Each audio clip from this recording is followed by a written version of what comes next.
She walked into a quiet house, expecting a normal Sunday. Instead, she stepped into a nightmare that would destroy one of Hollywood's most respected families forever. This is the complete, exclusive story of Rob Reiner and Michele Singer Reiner. What happened? When it happened? Who discovered the bodies? How police pieced it together? And why this case has shaken Hollywood to its core. Welcome to Life in Frames. Sunday, December 14th, 2025. Brentwood, Los Angeles. The Reiner home was unusually silent that morning. Rob Reiner, 78, legendary director, storyteller, father, and his wife Michele, 70, photographer, mother, partner of over 3 decades, had not answered calls or messages. By late morning, concern turned into fear. A massage therapist, scheduled to see Michele, tried repeatedly to reach the couple. There was no response. This was not normal. Michele never missed appointments without notice. The therapist contacted their daughter, Romy. Just before noon, Romy Reiner arrived at the family home. She entered the house. Moments later, she found her father. Rob Reiner was lying motionless. There was blood. There were visible injuries. It was immediately clear this was not a medical emergency. Romy panicked. Overwhelmed by shock and terror, she ran out of the house without realizing that her mother, Michele, was also inside, fatally injured in another part of the home. Emergency services were called. Los Angeles police arrived shortly after the call. Paramedics confirmed Rob Reiner was deceased. During a search of the residence, officers made the second discovery. Michele Singer Reiner was found in the bedroom. She had suffered multiple sharp force injuries. Both victims were pronounced dead at the scene. Investigators quickly determined this was not an accident, not natural causes, not suicide. This was homicide. According to investigators, Rob and Michele were likely killed in the early morning hours, several hours before their bodies were discovered. The house showed no signs of forced entry, no burglary, no random intruder. Police immediately focused on someone close. About 6 hours after the bodies were discovered, Rob and Michele's son, Nick Reiner, was located near the University of Southern California. He was arrested without incident.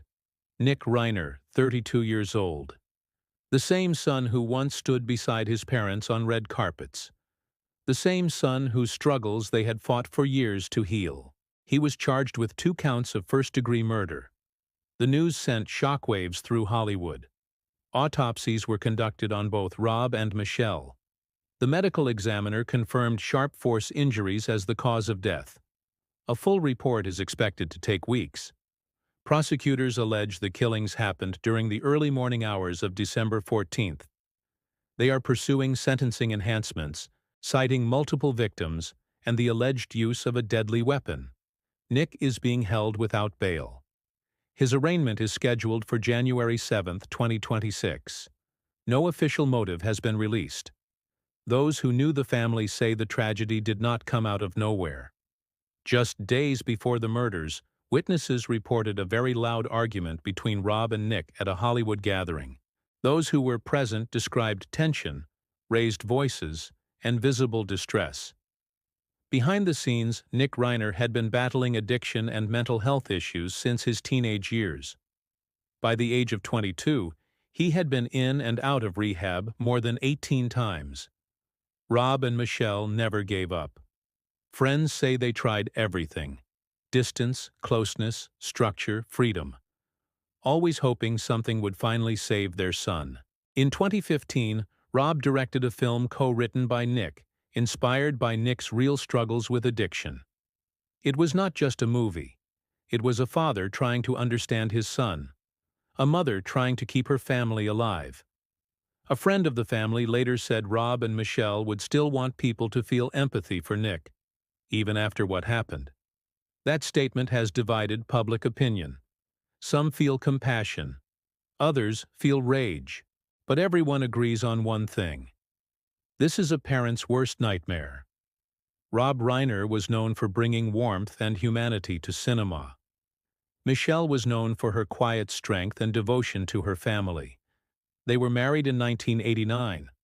They raised their children with love, opportunity, and relentless support. Their daughter Romy later said they weren't just parents. They were best friends. Their son Jake described the pain as unimaginable. Sources close to the family say Jake and Romy are being protected fiercely by close friends, including longtime Hollywood figures who loved Rob and Michele deeply. They are surrounded, but grieving. Strong, but shattered. The bodies of Rob and Michele were released back to the family days later, after autopsies were completed. Funeral arrangements were kept private. Hollywood largely fell silent. No dramatic statements, no public blame, just grief. Nick made his first brief court appearance days after his arrest. He did not enter a plea. He did not speak. He stared forward. If convicted, Nick Reiner could spend the rest of his life in prison. As the legal process moves forward, investigators continue to examine every detail. The timeline, the weapon, the argument, the hours before the killings. But nothing can undo what was lost. 2 lives ended violently. A family destroyed. A legacy forever altered. This case forces a difficult question. One society often avoids. What happens when love, resources, and hope are not enough? What happens when warning signs are misunderstood, minimized, or ignored? Rob Reiner once said all he wanted was for his son to be safe. That was his greatest wish. And in the end, it was the one thing he could not protect. This was not just a Hollywood crime. This was a family tragedy. A reminder that behind fame, success, and smiling photographs, pain can grow quietly, until it explodes. We will continue to follow this case closely. For updates, verified facts, and in-depth crime storytelling, stay with Life in Frames. Because every frame has a story, and some stories leave scars forever.